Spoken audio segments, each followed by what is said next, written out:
Tamil junior get ready start. அன்புள்ள நண்பர்களே, இந்த ஊராட்சி அலுவலர்களின் மாநாட்டினை தொடங்கி வைக்கும் வாய்ப்பை எனக்கு கொடுத்ததற்கு என் நன்றியை முதற்கண் தெரிவித்துக் கொள்ள விரும்புகிறேன். இந்தியா சீனாவுக்கு அடுத்தபடியாக மிக பெரிய மக்கள் தொகையை கொண்ட ஒரு நாடு என்பதை நாம் அறிவோம். இந்த நாடு வளம் மிக்க நாடாக இருந்த போதிலும் வறுமை போகவில்லை.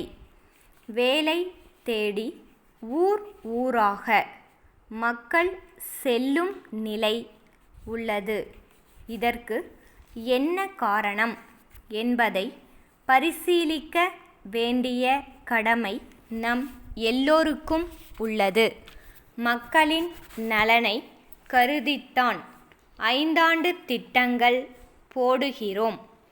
பல நல்ல திட்டங்களை செயல்படுத்தியும் வருகிறோம்.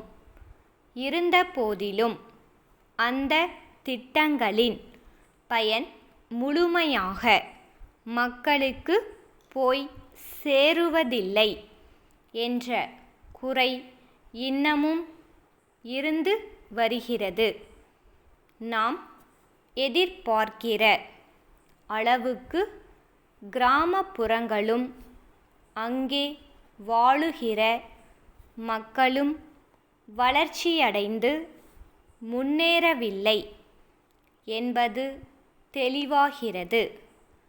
நாடு சுதந்திரம் பெற்று 60 ஆண்டுகளுக்கு மேலாகியும் கூட கிராமத்திற்கும் நகரத்திற்கும் இடையே உள்ள ஏற்றத்தாழ்வு அப்படியே இருப்பதாகத்தான் நான் நினைக்கின்றேன்.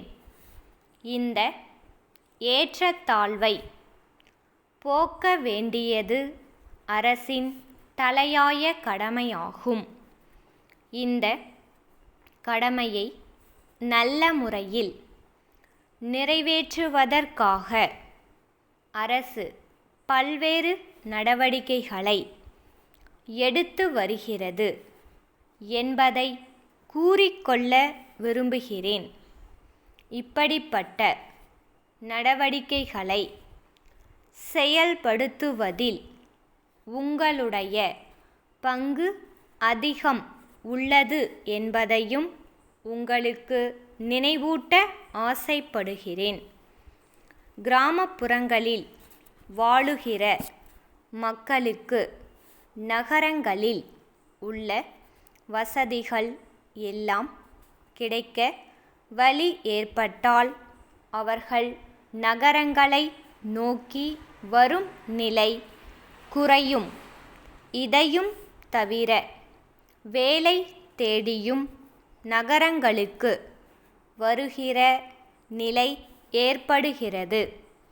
கிராமங்களுக்கு அருகில் சிறிய அளவிலாவது தொழிற்சாலைகள் ஏற்படுத்தி அவர்களுக்கு வேலை கிடைக்க வழி செய்தால் நல்லது.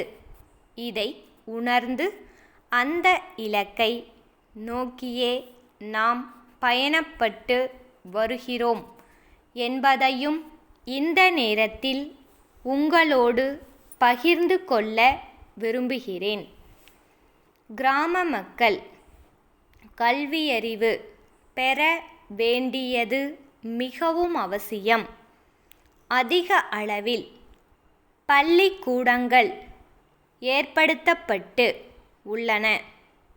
கட்டாய கல்வி முறையும் கொண்டுவரப்பட்டுள்ளது. சத்துணவு திட்டமும் செயல்படுத்தப்பட்டு வருகிறது. எல்லா திட்டங்களுக்கும் நீங்கள் ஒத்துழைப்பு தர வேண்டுமென கேட்டுக்கொண்டு என் உரையை நிறைவு செய்கிறேன். திருநெல்வேலி வட்டாட்சியர், திருநெல்வேலி மாவட்ட ஆட்சியருக்கு எழுதிய கடிதம். ஐயா, தாங்கள் கேட்டுள்ள விவரங்களுக்கு என்னுடைய பதில் அறிக்கையை அனுப்புவதில் நேரிட்ட காலதாமதத்திற்கு வருந்துகிறேன். இடையில் வெள்ள நிவாரண பணிகள் வந்துவிட்டதால் தகவல்களை பெறுவதில் தாமதம் ஏற்பட்டது என்பதை தெரியப்படுத்திக் கொள்ள விரும்புகிறேன். குறிப்பிட்ட பகுதியில் ஏறக்குறைய 100 குடும்பத்தினர் பல ஆண்டு காலமாக குடியிருந்து வருகிறார்கள். குடிசைகள் மட்டும் அல்லாமல் நிரந்தரமான கல் கட்டிடங்களும் கட்டிக்கொண்டு வாழ்ந்து வருகிறார்கள். அவர்கள் குடியிருக்கும் இடத்திற்கு பட்டா வழங்க வேண்டுமென்ற கோரிக்கையும் நீண்ட காலமாக இருந்து வருகிறது. குறிப்பிட்ட இடம் அரசு புறம்போக்கு நிலம் வேறு எந்த உபயோகத்திற்கும் தேவையாக இருக்காது. பட்டா வழங்குவதற்கு ஆணை கோரி அரசுக்கு கருத்துரு அனுப்பலாம் என்று தெரிவித்துக் கொள்கிறேன். தங்கள் நம்பிக்கையுள்ள ஸ்டாப்.